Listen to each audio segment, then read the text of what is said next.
क्या तुमने कभी सोचा हमें खर्राटे क्यों आते हैं? और कुछ लोगों के खर्राटे ऐसे हैं कि जनरेटर चल रहा हो, पर ऐसा होता क्यों है? तो देखो, जब हम नॉर्मल सांस लेते हैं तो हवा हमारी नाक या मुंह से होती हुई विंड पाइप के जरिए हमारी लंग्स लग जाती है।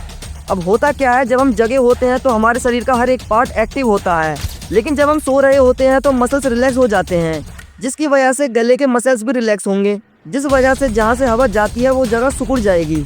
अब होगा ये, जब हवा अंदर आएगी तो वो जगह कम होने की वजह से वहाँ प्रेशर बनाएगी, और प्रेशर की वजह से रिलैक्स मसल खर्र खर्र वाइब्रेट होने लगेंगे, और फिर क्या, जनरेटर चालू। लेकिन डॉक्टर्स खर्राटे आने को और भी चीज़ों की इसकी वजह बताते हैं। पीठ के बल सोना, मोटापा और नाक बंद होना या ज़्यादा थकान होना।